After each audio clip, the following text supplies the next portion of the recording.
Welcome back. Now, President Bola Tinubu's directive to the Nigerian National Petroleum Company Limited to sell crude oil now to the Dangote refinery and all the local refiners in the local currency, the Naira, has continued to generate reactions from various sectors of the country, with many wondering how much of a game changer it will be for the domestic refining sector and the economy.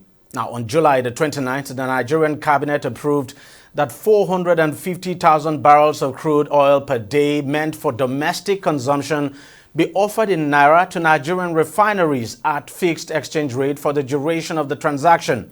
Dangote refinery is being used as a pilot for the initiative. Now, in addition, the $90 billion refinery will also sell its refined products to Nigerians in Naira, ensuring a seamless transaction process in the mid and downstream sectors. Afrexim Bank and other settlement banks in the country are expected to facilitate the deal. Now, at the cabinet meeting, the chairman of the Federal Inland Revenue Service, Zach Adedeji, said over $600 million in forex will be saved from the process. Take a listen to him. Just to be specific and just read part of the benefit to the media. Number one, which is major out of it, is the reduction in foreign exchange pressure, as the existing process that we have today, we utilize $660 million per month, totaling $7.9 billion annually. With the new approval that we have now, this will reduce to minimum, to the maximum of $50 million per month, which is annualized, will be only $600 million. This is total reduction of 94%, and in term, this is saving of $7.32 billion. This will also reduce finance cost, which today stands at $79 million when you consider opening of the letter of credit between those local refineries and what happened today. And also, as a pilot, the council has approved that a settlement bank, which in this instance is Afrexim, should be the lead arranger. That will be the settlement bank, at least today, between NNPC and Dangote refinery. So this is a major innovation in solving Nigeria problem permanently. Not only that we will have more employment, and we will definitely now be in charge of one of the mainstay of our economy as a country. Our focus as a country, as everybody, even basic economics, say that when you export raw material, you collect less. Because if I just put a hypothetical example, if your crude is 1 Naira, definitely refined product with 1 Naira 30 kobo. But if you continue to export your crude at 1 Naira and you are importing it at 1 Naira 30 kobo, you can never be balanced. Mr. President, in his wisdom, is ready to put hand to this, that we need to add value to what we are producing as a country. So the starting point, and if you follow my presentation, I said we are piloting with local consumption.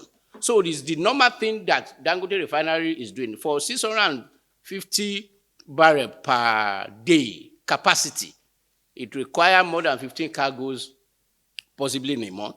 But we are restricting this pilot scheme to our local consumption that we've estimated today they are spending roughly $660 million to get this transaction done.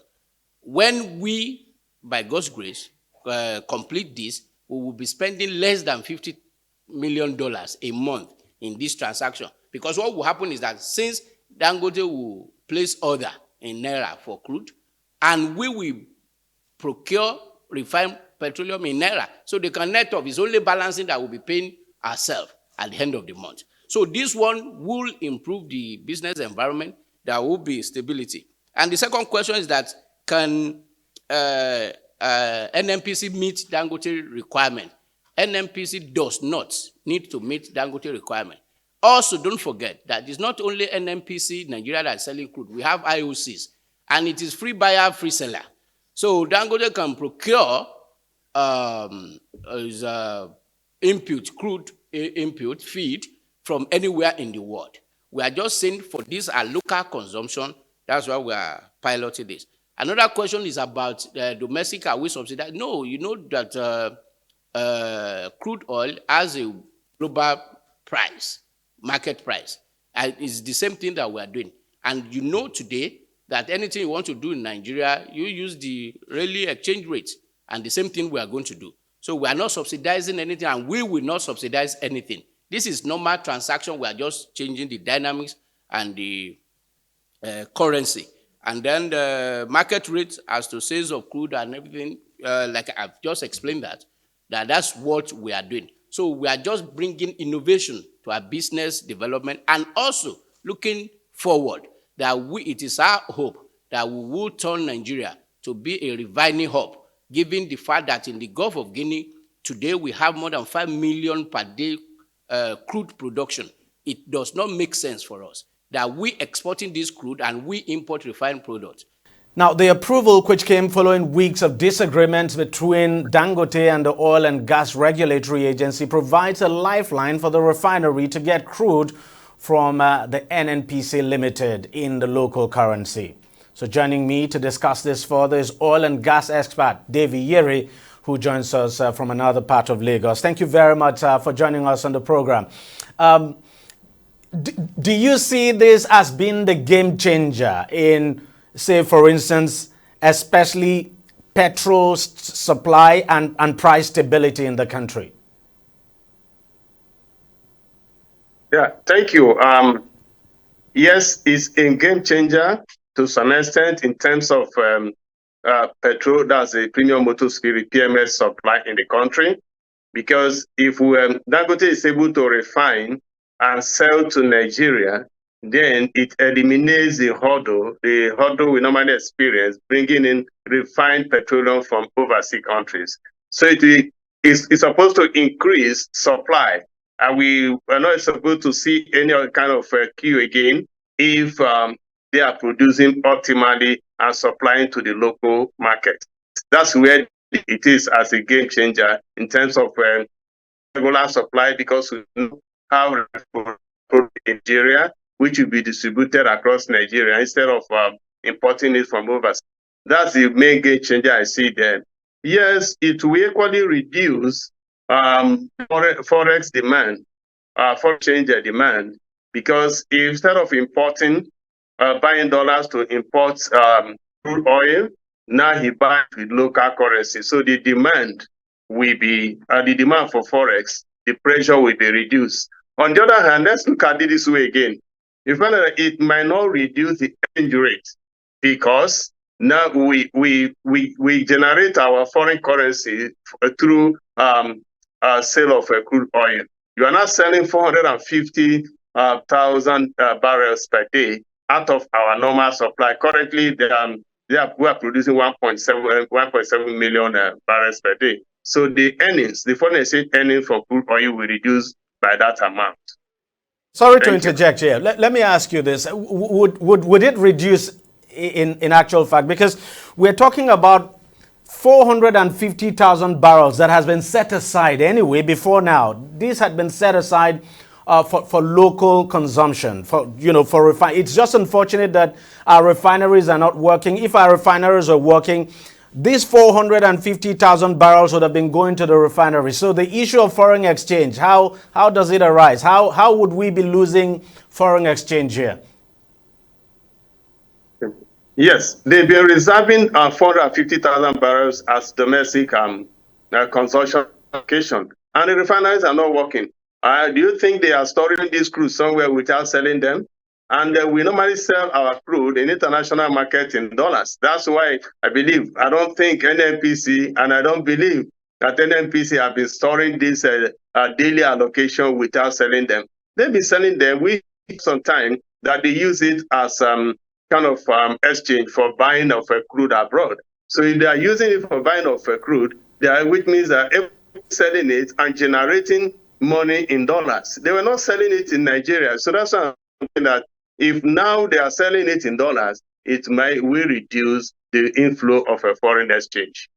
Now, the reason I ask is because even if they were selling it, they were still using the proceeds to buy imported petrol, which of course will naturally be more expensive anyway. So some people will say, well, the argument is neither here nor there. But let me ask you this, sir.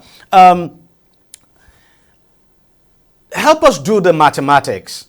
Because one thing a lot of people are thinking that this might result in is that it might result in a reduction in price. But would that be the case necessarily? Yeah, no, I don't think so. Let's look at it mathematically this way. A barrel of oil is made up of about 159 liters. And the associated oil refined products that you get from a barrel of oil will give you 170, about 170 liters of all the byproducts. All the byproducts combined together is equivalent of 170 liters. If Dangote is buying crude oil in Naira at the prevailing rates, currently it's $85 per barrel, and the exchange rate is about 1,500 Naira to $1. So you convert it, multiply 85 by 1,500. I think that's going to give you about 127,500 Naira. If you divide 127,500 Naira by the 170 liters you get from a barrel of oil, that's going to give you 750 Naira. It means the contribution of the cost of producing a liter of oil, of a PMS, that's a petrol, is going to be 750 Naira from the crude oil price itself. So when you add all the other things, the chemicals and all the other things you are using, you find out that the OPEX per barrel, that's the operating expenses per liter of a PMS, will come to about 900 to 1,000 Naira per liter. We are not talking about the capex. So when you look at it, unless the government will continue to subsidize Dangote, the price will not go down. Currently, you know that the landing cost of one liter is 1,117 Naira per liter, a liter of petrol, and they're selling at 619, 600 Lagos. So there's no way the price will go down unless the government is ready to continue to subsidize both the one produced by Dangote refinery. So in essence, look, that Dangote is producing here still would not eliminate subsidy, because obviously the cost of production will still be high. Correct. The cost of production will be higher than the current selling price, unless they fully deregularize the market. And if they fully deregularize the market, it will now sell as its own selling price rather than the government-controlled selling price. Currently, government is controlling the selling price of petrol, and because what they are selling is actually up to the cost of bringing it in. The only thing is going to eliminate selling to Dangote here is going to eliminate the logistics cost, the cost of bringing it in, the freight, the clearing, and all the other charges. That's what it's going to eliminate. That might be close to maybe 100 to 200 Naira per liter, because the current price we are getting in Nigeria at 600, in Lagos here, 610, 620 or 650 as the case may be, is not can cover the cost of production, the OPEX alone, not of CAPEX.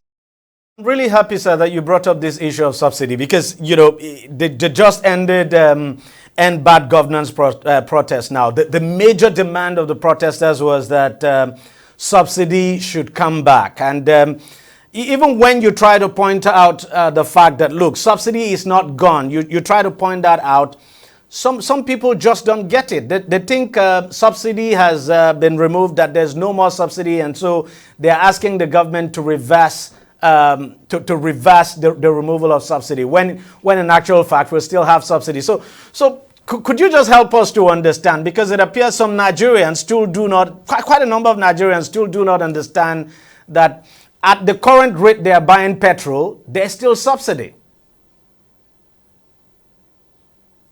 Yes.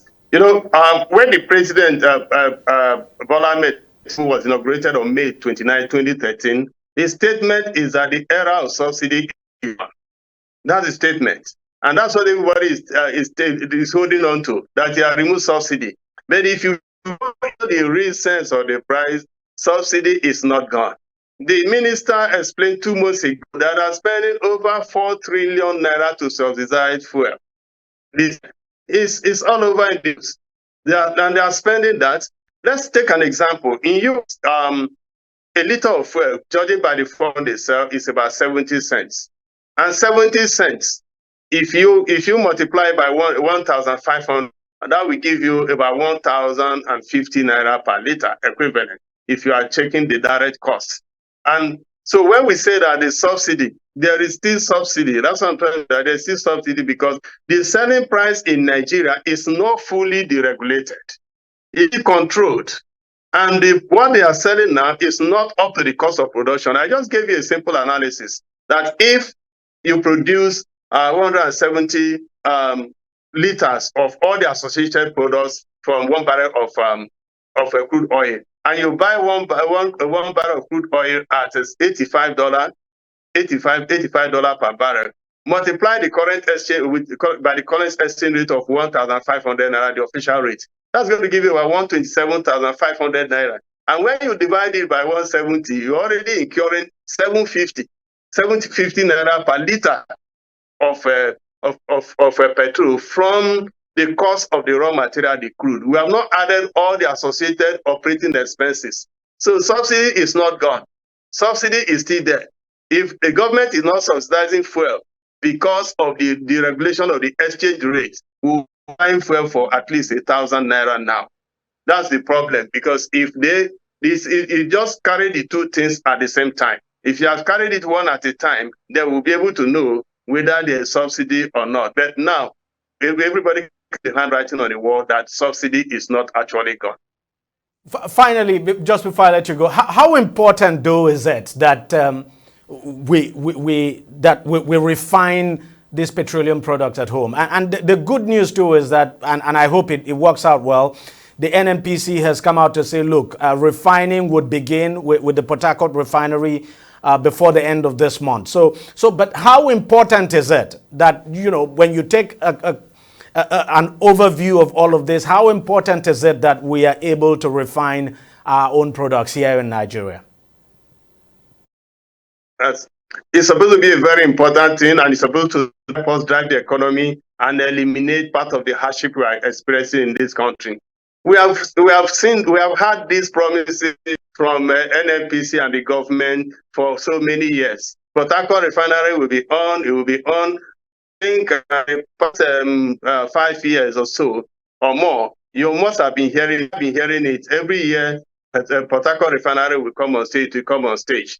But if it will come on stage, it will help us. But the reason is nobody knows the myth behind that Port Harcourt refinery. They allocate money for maintenance and for upgrade every year, but we have not seen the product. We have not seen writing on the wall that is going to happen. Refining the crude in Nigeria will help us, like Dangote said. But let me even tell you, there's something, if you read these days, Dangote said they are not getting the real allocation from the government. They needed 15 cargoes for September. That's what they need. But NNPC Limited is supplying them only 6 cargoes. That's about 40%. And remember that Dangote's optimal capacity is 650,000 barrels per day. Now they're supposed to give them 450,000 barrels per day. They're not even giving them what they're supposed to. They're giving them only 6 cargoes with 40% of their demand for September. How are we going to solve this problem? The problem is that government make policies. Most of these policies or decisions are good, but implementation, that is where we have the problem. We had a problem with implementation. For me, NNPC Limited, or whatever they call them, NUPRC, it's still the same old people who have been running this country, telling all refinery will work today and it will not work. You see the same old people. And you cannot continue to do the same thing and expect different results. We need to see how we can implement it. Let's just hope that this time it will be different. At least we're going to hold them to their words. This time, we just hope it's different and that the Port Harcourt refinery comes on stream before the end of this month and the Dangote refinery too begins to produce refined petrol. Of course, the Dangote, the president of the president of the Dangote group now, Alhaji Aliko Dangote, has said refining of petrol will begin by latest the end of this month. So let's just hope. Let's keep our fingers crossed and hope it happens. Thank you very much, Mr. DEJI360, for coming on the program, and thanks a lot for your time. Yeah, thank you. I look forward to that fruitful result. Yes, I look forward to it as well. Thank you so much. All right, we'll take a short break now, and we'll be right back. Stay with us, don't go away. Opinions are free, facts are sacred, but truth is universal. How, in practical terms, can we, for instance, de-escalate the tension? Because when you go into public office, you must be ready to answer to the people. We know where the enemy is. 3 places. The Lake Chad Basin, the border area between Nigeria and Cameroon, and then the Sambisa Forest. On DEJI360, we give you a complete dose of everything. Opinion, facts, and undiluted truth. I hardly believe what politicians say in this part of the world. A new Nigeria is possible, a future is possible. We delve into the issues, dissect it so that you can understand it, and use it to take action. I don't think there's any need for any governor to look for grant for ranching. DEJI360, dissecting the issues.